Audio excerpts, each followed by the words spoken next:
Hey guys, welcome back to Intelligent Faith 315. This is Pastor Jay. Today we're continuing on with part 3 of our new mini-series, God, the Best Explanation.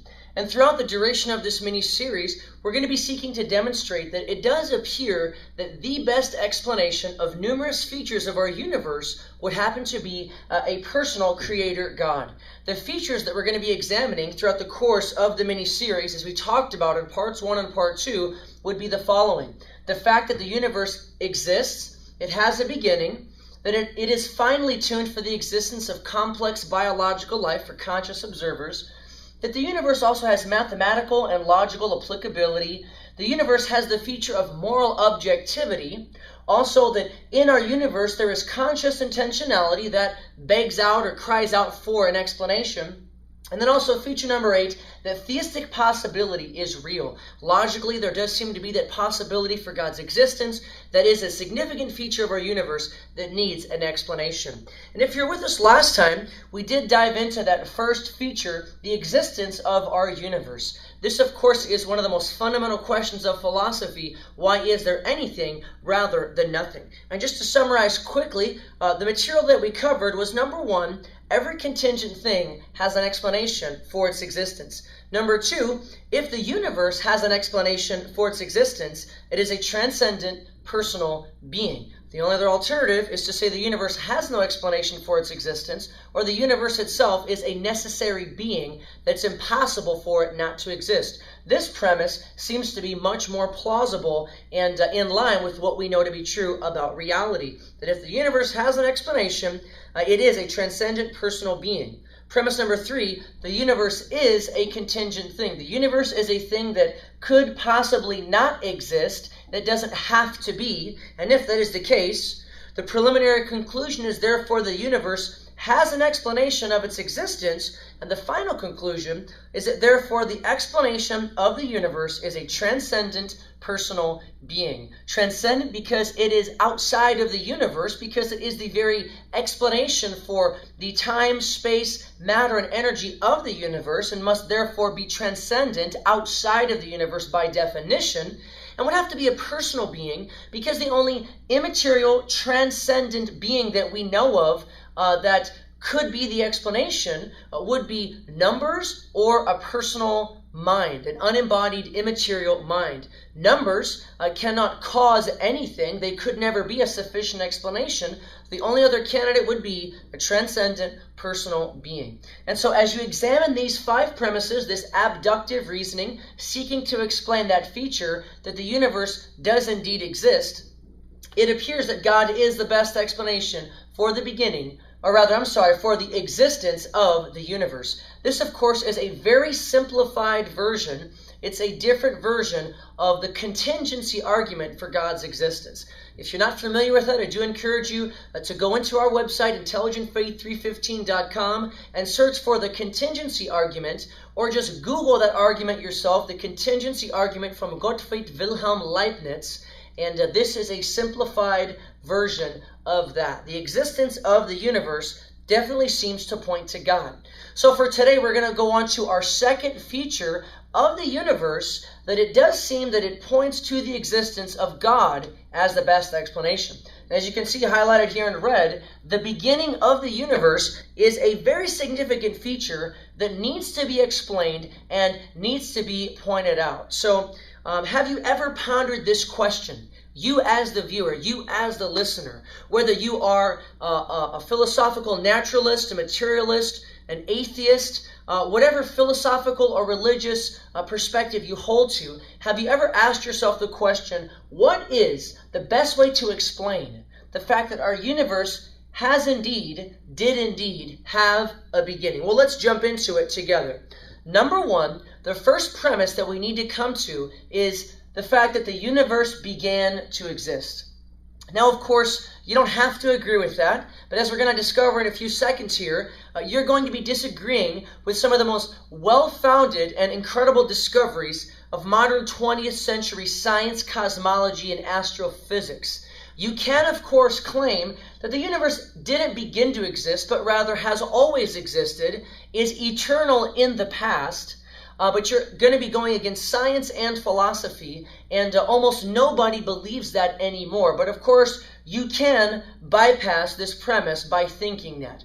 However, if you want to be a scientifically minded person using good inductive reasoning and what we know to be true about the world from physical observations and science, there's at least 5 ways that we know of in science that tell us the universe had a beginning. The first one is the second law of thermodynamics. Of course, you can remember all 5 of these reasons that point to the fact that the universe had a beginning a finite time ago, whether that was 13.7 billion years ago or some other time that you might think of. The point is, there seem to be 5 reasons, scientifically speaking, why we can definitely say we know as a scientific matter of fact the universe had a beginning, began to exist a finite time ago. First one, the S, is for the second law of thermodynamics. Of course, the second law, this is also known as entropy. And this is the fact scientifically that every known system of energy is losing heat, losing energy. It's losing the ability to perform useful work. In layman's terms, this is the fact that the universe does seem to be physically running down. The universe is going from a state of order to disorder, from a state of organization to disorganization, from a state of high energy and high heat to low energy and low heat. So this is what we call the second law of thermodynamics. The second law of thermodynamics is so well established today that if your scientific goal was to do further research in this area, you basically would have no future. Basically, this is such a well-established law in the area of science. No real further research essentially is being done in this area. It is such a well-established law and principle of science that we know of. But taking this to be the case, how can the second law of thermodynamics point back to the fact that the universe began to exist? Well, very simply this. We know the universe is running down, but we know that the universe hasn't run down completely yet. There is still heat in the universe. There is still a certain amount of energy and organization within the physical universe. Therefore, we know that it couldn't be eternal in the past. If the universe has existed for eternity, then according to the second law, things would have already run out an eternity ago. So in other words, if the universe is eternal and infinite in the past, the universe would already be dead, so to say, would already have experienced this burnout and heat death, which we know eventually will happen according to the second law if something doesn't change. However, since we know that the universe obviously hasn't run out yet, the second law shows us that the universe is not infinite in the past, not eternal in the past, but rather the universe began to exist a finite time ago. It's kind of like saying your car is running low on gas. It's running low on gas, so that means that a certain time ago it was filled up. If your car had been running forever, well, of course, your car would already be empty. But the very fact that it still has a minimal amount of fuel in it shows that it's only been running for a finite amount of time. In the same way, we know that the universe is not eternal and infinite in the past, because according to the second law, it would have already been dead and experienced heat death by now. The universe began to exist. Number one, we know that's true from the second law of thermodynamics. Number two, we know this is the case from the universal expansion, which, as you can see, was discovered by Edwin Hubble in 1929 from the Mount Wilson Observatory. Now, of course, if you know the story, Edwin Hubble, he looked through his telescope at the Mount Wilson Observatory, and he noticed that the light from distant galaxies was red shifted. And all you need to understand from that is it means that these galaxies were spreading apart at rapid speeds. This is why the light was red shifted. And so Edwin Hubble theorized that the universe was indeed expanding. Albert Einstein confirmed this later on, and of course today we know that the universe is actually expanding according to a certain constant rate. This is known as the cosmological constant. This is a mathematical numerical constant. It's the speed at which the universe must and does expand at. Edwin Hubble, he established this back in 1929, and after that the universe is expanding in all directions in that sense. So if you think of this as, let's say, a movie, if the universe is expanding and you pause the movie, run it in reverse, of course, what would you get? Well, you would get all of the galaxies and all the star systems coming closer and closer together and then ultimately coalescing into a single point of infinite density in dimensionless space. And ultimately, this would result in coming into existence literally from nothing. All time, all space, all matter, and all energy. And of course, this is what the Big Bang Theory points to.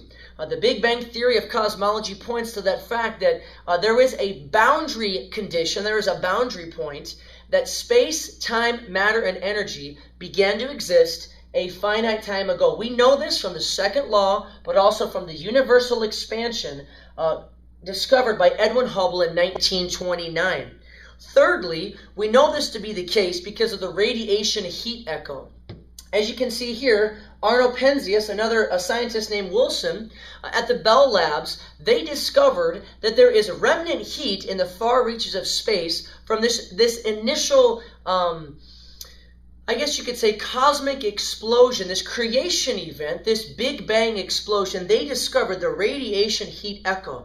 This was, in a very real sense, the smoking gun of the universe coming into existence. This is the remnant heat left over from this initial Big Bang explosion. And these gentlemen won the Nobel Peace Prize for their discovery, and this is empirical scientific evidence of this initial creation event, initial explosion, so to say, of the Big Bang, of time, space, matter, and energy violently, explosively coming into being. And of course, you can go onto NASA and just Google search these images for the radiation heat echo discovered by Penzias and Wilson, of course, awarding them the Nobel Peace Prize for that. This is the third scientific way in which we know that the universe began to exist a finite time ago.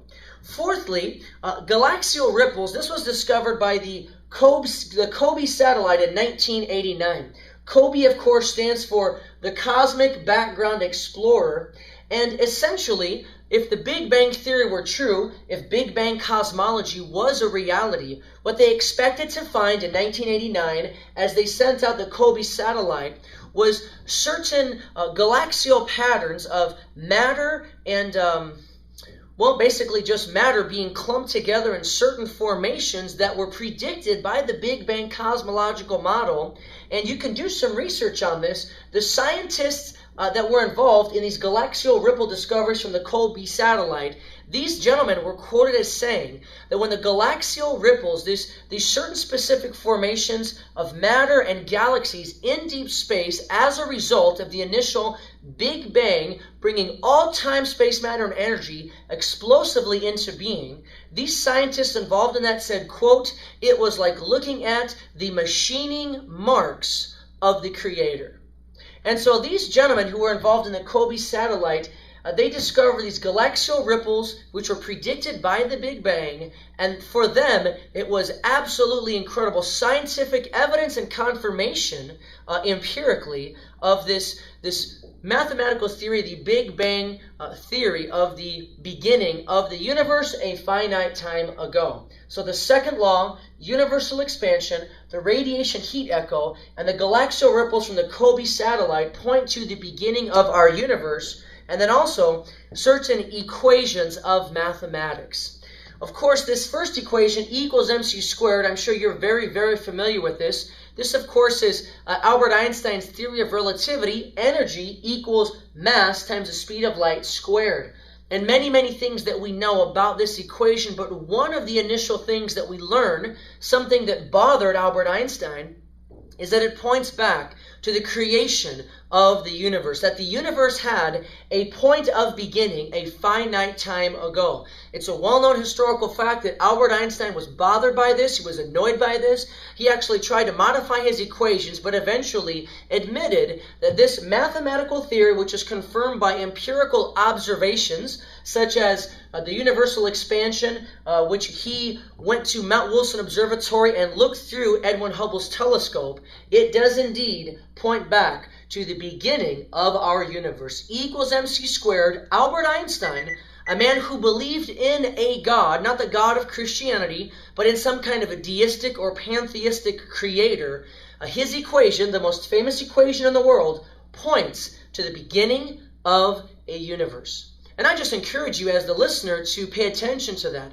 One of the greatest scientific minds, a man, Albert Einstein, who changed physics from the Newtonian model, also a great Christian scientist, to now this new Einsteinian model, this revolution in physics. He proved mathematically the universe began to exist, and he also believed in God. However, there is another mathematical theory. I have up here BGV, and this is the Borde, Guth, and Vilenkin theorem, which was formulated in 2003.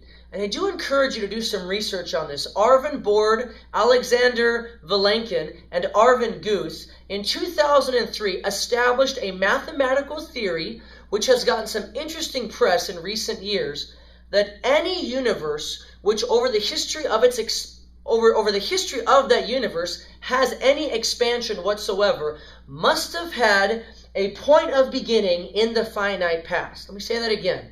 The BGV theorem, the Borde, Guth, and Vilenkin theorem of 2003, states that any universe which over the average course of its history is expanding, including the multiverse theory, must have had a beginning a finite time ago in the past. And so the BGV theorem, especially for those of you who may hold to the multiverse theory, and you may think that the multiverse theory, if it's even true, would be an escape hatch to escape the beginning of the universe, this is not the case. The Borde, Guth, and Vilenkin theorem in 2003 absolutely demonstrates with mathematical certainty that the universe, even the multiverse, did have a beginning a finite time ago in the distant past. And so as you can see up here, there are 5 separate aspects of scientific discovery in the 20th century that point powerfully and persuasively to the scientific fact that the universe began to exist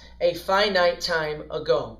Now, philosophy also points to the fact that an actual infinite cannot exist, and that you cannot cross an infinite, but instead of getting into those philosophical proofs that the universe is eternal, or against the fact that the universe is eternal, we'll just stick with these 5 scientific evidences. Because I'm sure the vast majority of our non-Christian viewers love science, as you rightly should. Science points to the truth of this first premise. The universe began to exist a finite time ago. And again, just remember this 5-letter word, surge. And you can remember these 5 scientific evidences that prove the truth of the first premise. We then go on to the second premise.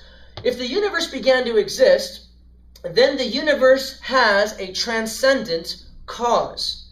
Now, this is very, very basic, but just think of it in this sense.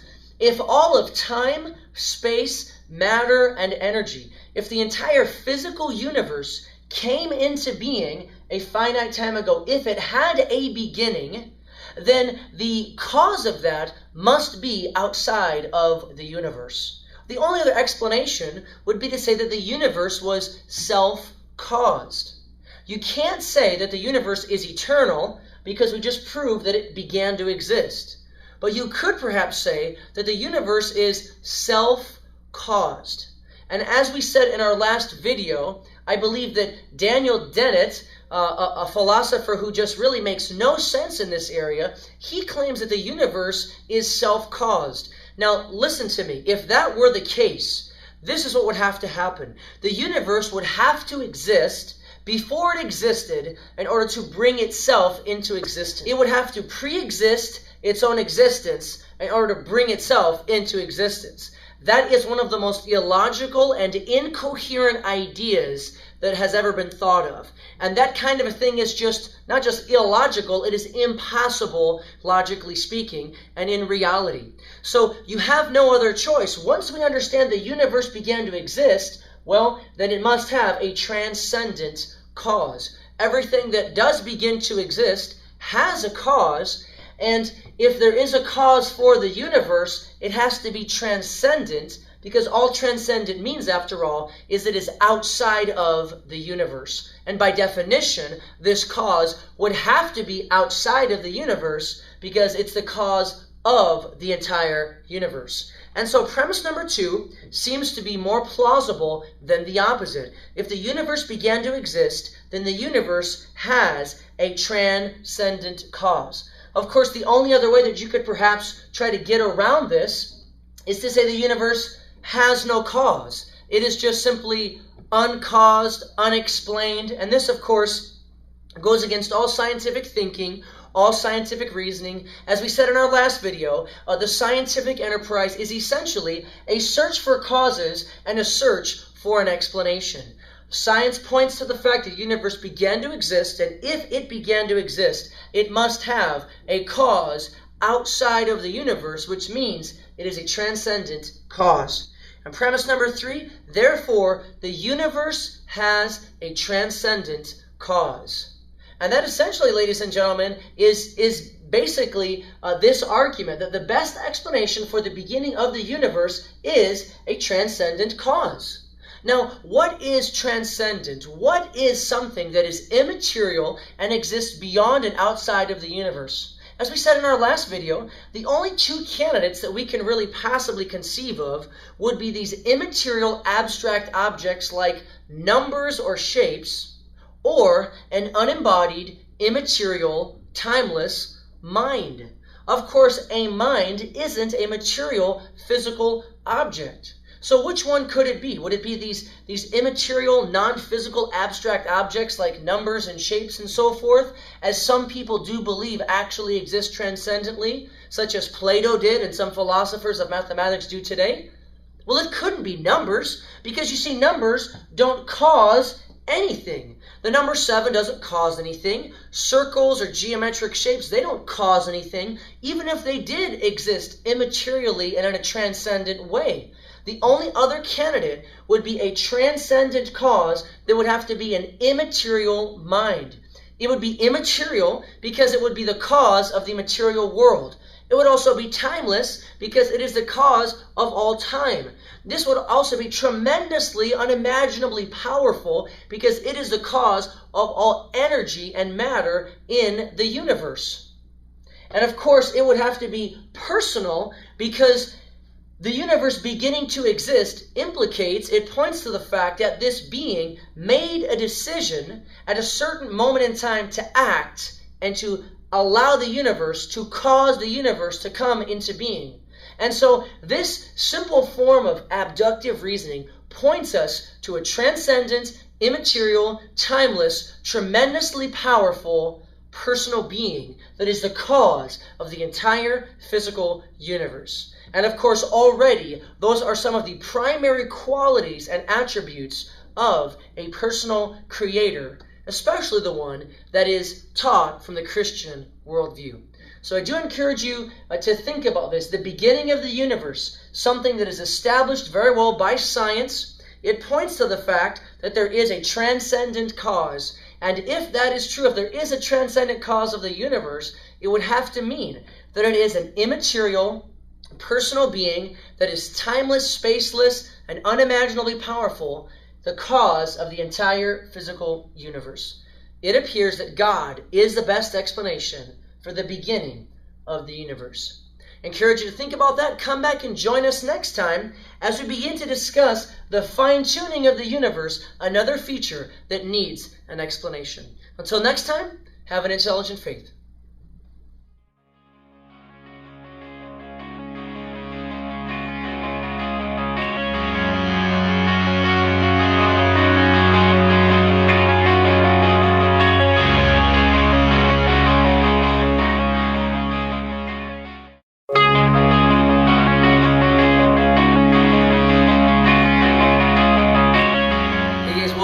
This is Pastor Jay with Intelligent Faith 315. As you can see behind me, today we're continuing on with our series, God, the Best Explanation.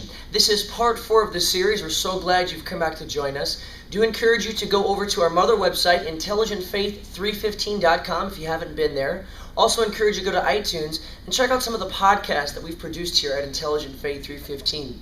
We have a podcast called Reason to Believe. That's reason in the singular, Reason to Believe. Also, the Intelligent Faith radio podcast, and another older podcast called Caruso. Of course, Intelligent Faith 315, we exist to equip Christians with the great resources, tools, and evidence for the Christian worldview, the fact that it's true, it's plausible, and it's evidential. And of course, if you're joining us as atheists, naturalists, materialists, we're glad that you're here as well, because we want to enter into kind of a dialogue with you, hopefully, the comments that you guys send to us or response videos. And as we continue on today with this series, God the Best Explanation, today we're going to be getting into part 4 of another feature of our universe, of the reality that we inhabit, that we believe does point to God as the best explanation. So if you'll remember, what we've been doing over the course of the series is we've been looking at various features of reality, various features of the universe that we inhabit, and these features cry out for an explanation. Now, as we said in our first couple of videos in this series, this is a process known as abductive reasoning. Now, that's a big fancy word, but abductive reasoning is something that you use every day, and people around you in society use abductive reasoning every day as well. Inductive reasoning is science. Deductive reasoning is primarily philosophy. But abductive reasoning, which we're using in this series, is quite different. Abductive reasoning is simply where we look at a set of known circumstances, and from the known facts, we try to infer what is the best, most plausible explanation for what we know to be true. So for example, when you take your car to a car mechanic, he uses abductive reasoning because he looks at the symptoms mechanically of your car, and through his experience and knowledge, he infers the most likely solution to your problem. So car mechanics use abductive reasoning constantly. Also, CSI professionals or homicide investigators, they'll arrive at the scene of a crime, much like Sherlock Holmes, let's say, though he's a fictional character, and they would look at certain scenes of the crime and certain evidences that they know to be true, and based upon the known facts, they would then infer the most logical, reasonable explanation. The same thing is also true of doctors. As you come into a doctor's office, he's going to ask you about your symptoms, ask you how you feel, and try to get an understanding of the known biological information, the known biological facts about you and your given situation. And based on those known facts, he is then going to make an inference to the best explanation to explain your symptoms. So in the realm of science, this is typically called making an inference to the best explanation. So just so you understand as the viewer, abductive reasoning is very common in our experience. It's employed all the time in many professional areas of study. And so we're using abductive reasoning in this series of God, the best explanation. So the features that we've been talking about that cry out for an explanation, features that are obvious and evident about our reality, and these are features that need to be explained by a good worldview. After all, as we've said in our previous videos, if you have a good worldview, your worldview is going to have explanatory power and explanatory scope. In other words, your worldview, your philosophy of life is going to be able to explain the broadest range of known features possible. That would be explanatory scope, being able to explain the broadest number of features possible. And then explanatory power is kind of the depth or the potency, the ability of your worldview to be able to explain individual features in a very deep and satisfying way intellectually. So, of course, you do want to have a good worldview that can explain these features. So, for example, we've been talking about feature number 1 was the existence of the universe. The very fact that the universe exists cries out for an explanation. Why is there anything rather than nothing? We've done a video on that. Do encourage you to check out that episode of our series. Also, feature number 2, the beginning of the universe. We know as a scientific fact that the universe had a point of beginning a finite time ago. Now, I've been very, very surprised and almost shocked that many of you, our listeners, especially atheists or materialists, you happen to disagree with that. And I would just encourage you to do a little more reading and study, because it is an established scientific fact now in the 20th and 21st century that the universe had a point of beginning a finite time ago, demonstrated by empirical scientific discoveries like the radiation background echo of the Big Bang, the second law of thermodynamics. We covered that in a previous episode, but I was a little shocked to get feedback from our listeners denying the beginning of the universe. If you're going to say that, you're going to put yourself in a category of people that are contradicting known empirical and scientific discovery. And you can do that, I suppose, if you want to, but you're going against the vast body of scientific discovery of the 20th and 21st century. So the beginning of the universe the fact that we know that our universe had a point of beginning a finite time ago cries out for an explanation. I encourage you to watch that video as well. Today we'll be getting into the fine-tuning of the universe, the fact that the universe undeniably, through the constants of physics, has been fine-tuned to an incomprehensible degree to support and sustain complex biological life. So we're going to be getting into the fine-tuning argument today for the universe, and in the future we'll be examining features such as mathematical and logical applicability. Why is it the case that mathematics and logic, number one, even exist, and number two, have applicability? They work, they apply to our universe. Feature number 6, moral objectivity. Why do morals, objective morality, why does that exist? Why does there appear to be an objective moral law within humanity, regardless of race, religion, creed, or geography, that morals do exist and they do happen to be objective? And then number 7, conscious intentionality. Why is it the case that consciousness even exists and that people have intentional states of consciousness? And then feature number 8, it appears in our universe there is theistic possibility, and that also is a surprising, a feature that does give us surprising conclusions as we investigate it. So as I said, we'll be doing fine-tuning today. We've already gone through the existence of our universe, feature number 1, and then we also discussed the beginning of our universe, feature number 2. Do encourage you to check out those episodes of this series, to watch those videos, and just really think about that and investigate it for yourself perhaps a little more profoundly. And so then today, of course, we're going to be getting into the fine-tuning of the universe. Feature number 3, the fine-tuning of the universe. This is something that is pretty remarkable, and if you're watching this, and most of our viewers, I am supposing, and of course from the feedback I would assume that most of you, our viewers on our YouTube channel, at least, are atheists, naturalists, Darwinists, and you of course would probably claim that you're very scientifically minded. And so I would encourage you to really sink your teeth intellectually into this episode, and we may have to actually extend this episode into perhaps part 2 or part 3, because there is a lot of information to cover about this, precisely because the fine-tuning of our universe is an incredibly impressive scientific aspect of the reality that we inhabit. So we're going to be doing a lot of reading and sharing with you information about this fact of the fine-tuning of our universe. If you are one of our viewers and you happen to think or disagree that the universe is finely tuned, again, I'm just simply going to tell you that you're not doing enough reading. The fine-tuning of the universe is so intense, and it is such a reality, that this is why the multiverse theory, for example, was even postulated and put forth, because the fine-tuning presents such a problem, and it makes people so uncomfortable that do not believe in a personal creator God, that the multiverse theory had to be invented, had to be postulated, precisely because the fine-tuning of our universe is such an obvious fact that in the 20th and 21st century is becoming stronger and stronger with our ability to perform scientific discovery about the universe that we live in. So, the fine-tuning of the universe. Premise number 1 of the fine-tuning of the universe, this argument, this line of thinking can take many, many different forms, but the route that we'll go with this actual argument would be the following. Premise number 1, the fine-tuning of the universe is due to either physical necessity, chance, or intelligent design. These seem to be the only viable options regarding the fine-tuning of the universe. Now, as I said, this is known as the design argument. It's also called the teleological argument for God's existence. This is a different version of that. And this argument can take many, many different forms. Perhaps one of the forms could be that complex intelligent design implies a complex intelligent designer. The universe exhibits complex intelligent design. Conclusion, therefore, the universe has a complex intelligent designer.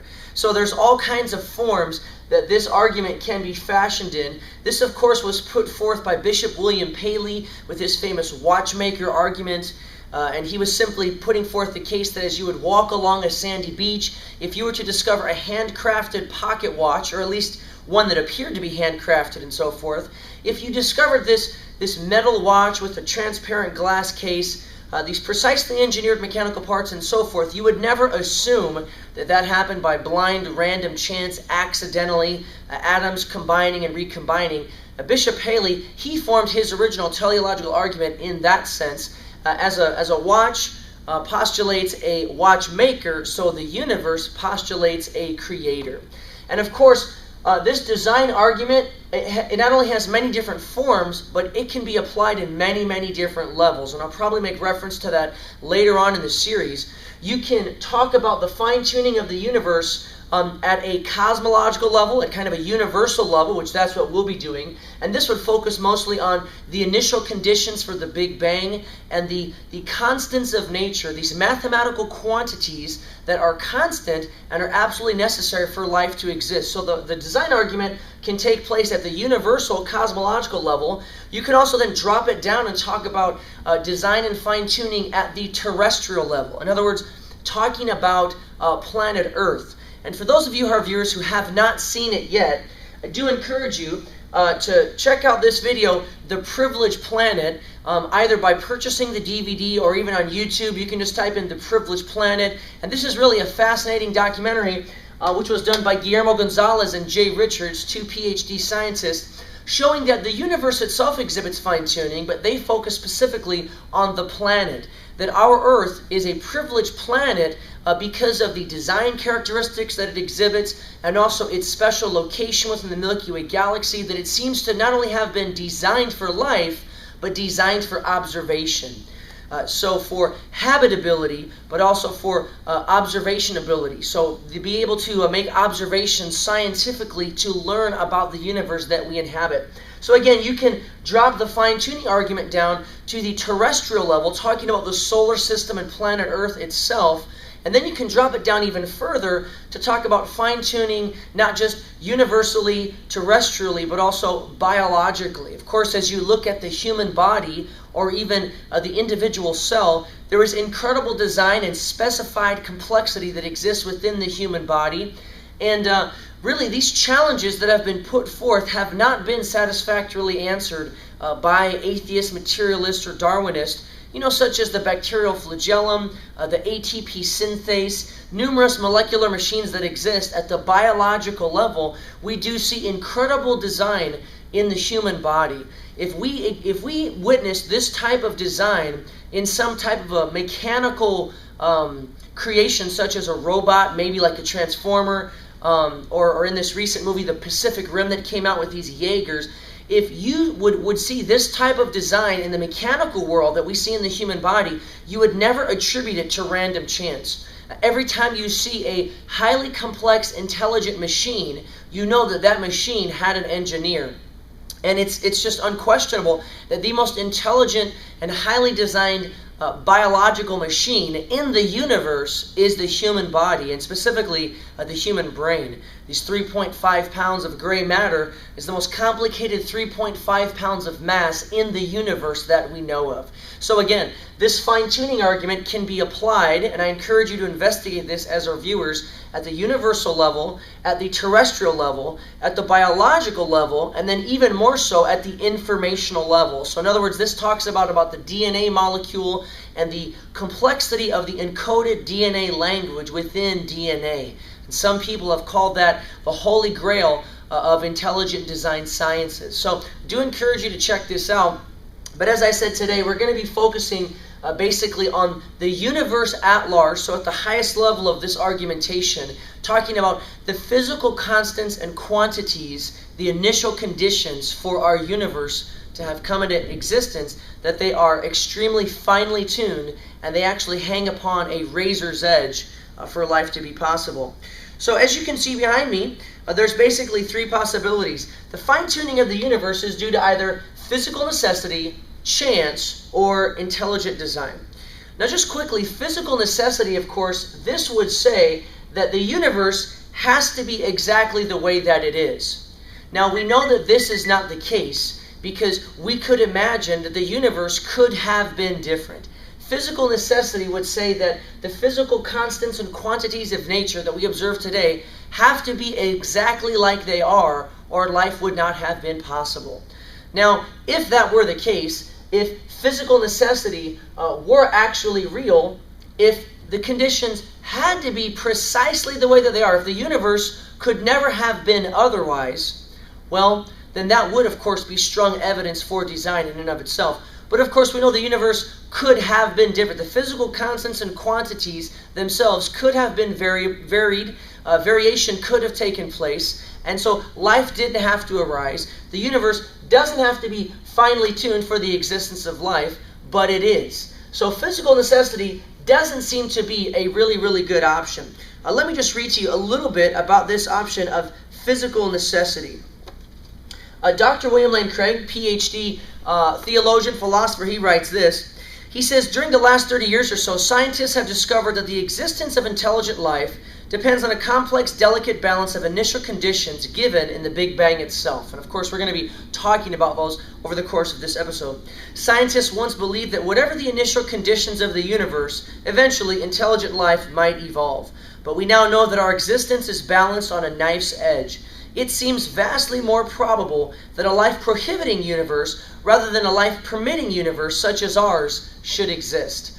And most people, secular and Christian, theistic or non-theistic, would agree with that the odds for a life-prohibiting universe are vastly, vastly higher than a life-permitting universe. The existence of intelligent life depends on a conspiracy of initial conditions that must be fine-tuned to a degree that is literally incomprehensible and incalculable. For example, listen to this quote from Stephen Hawking. If you do not agree as the listener that fine-tuning of our universe is a reality, listen to this quote from Stephen Hawking himself, at the very least an agnostic and probably an atheist. Stephen Hawking has estimated if the rate of the universe's expansion 1 second after the Big Bang had been smaller by even 1 part in 100,000 million, the universe would have recollapsed into a hot fireball. So of course, Stephen Hawking admits that the fine-tuning of the universe is evident in the expansion of the universe. That the rate of the universe's expansion is finely tuned, he says, to 1 part in 100,000 million. Very high fine-tuning. British physicist P.C.W. Davies has calculated the odds against the initial conditions for the Big Bang being suitable for later star formation, and this is what helps planets to be able to coalesce together and the matter to clump together and exist. So he has figured out, he's calculated that the fine-tuning for the initial conditions to be suitable for later star formation is 1 followed by 1,000 billion zeros at least. He estimates that a change in the strength of gravity or the weak force by only 1 part in 10 to the 100th power would have prevented a life-permitting universe. Roger Penrose of Oxford University, he has calculated that the odds of the Big Bang's low entropy condition existing by chance are on the order of 1 out of 10 to the 10th to the 123rd power. So that's incredible. That's 10 with 10 zeros behind it to the 123rd power. So there's about 50 of such quantities and constants present in the Big Bang that must be fine-tuned in this way if the universe is to permit life.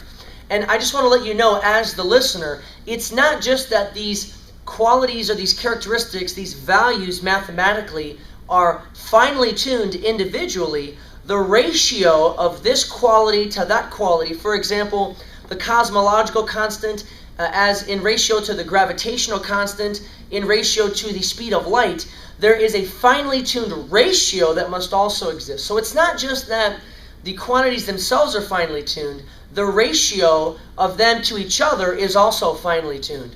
Now this would be comparable perhaps to walking into a casino, and if you see a bunch of roulette tables, it's not just that each roulette table has to land on a specific number, it's that that number that ball has to land on is going to be in a mathematical ratio to the number of that ball on that roulette table, which is going to be in ratio to that one, which will be in ratio to that one. And so, ladies and gentlemen, this fine-tuning is of a very, very incredibly high degree. And I'm going to be going over, obviously not today, but in later videos on this particular feature of our universe, the fine-tuning. I'm going to be reading through a list of about 35 qualities of fine-tuning that are required for our universe to be able to support life. So if you do not believe in fine-tuning, that's fine, but I'm going to read it to you, and I just want to let you know that theist and non-theistic scientists alike, Christian and non-Christian, agree that fine-tuning is a reality. Anybody that doesn't agree in fine-tuning really isn't up to date with 20th or 21st century science. This is, again, the entire reason why the multiverse theory had to be postulated. But in terms of this question of physical necessity, we don't believe that it has to be this way. Number one, because logically, conceptually, you can think of the universe. I can imagine a different universe. The universe didn't have to be created, let's say, with this many number of atoms. The universe didn't have to be created with exactly this type of structure that we do observe. We can imagine a universe that could have been different. Now, it seems obvious, and we'll get into this, that if the physical constants and mathematical numbers of these constants were different, that life wouldn't be possible in those universes.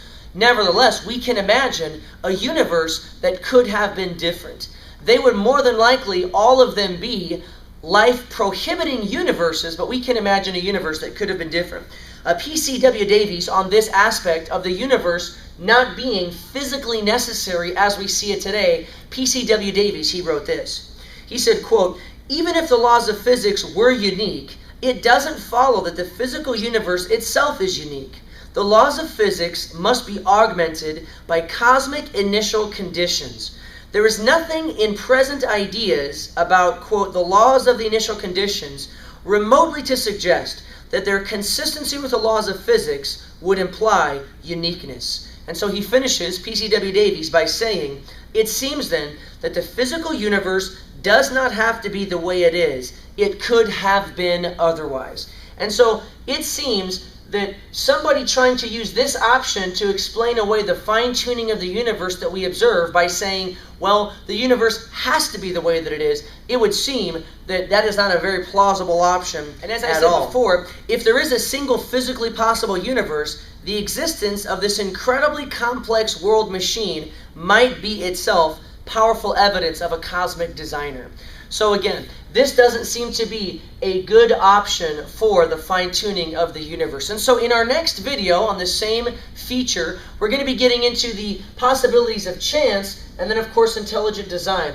Specifically, we'll be focusing on chance. How likely or how probable or improbable is it that our universe and the initial conditions that we observe, how improbable is it that it could have happened accidentally, chaotically, randomly, by chance? I know that many of you, our viewers, of course, do believe that. You probably would hold to a multiverse theory or perhaps to an eternal universe theory or some kind of a cosmic inflationary model, and you perhaps would say that the fine-tuning that we do observe today, if it's real, you would say, it is a product of chance. And we're going to investigate that and see how plausible that is scientifically, mathematically in our next episode. I encourage you to come back and join us for that as we continue to examine this interesting feature of our universe, the fine-tuning of the initial conditions for the universe to come into existence at the Big Bang, and what might the best explanation be for that. I encourage you to come back and join us.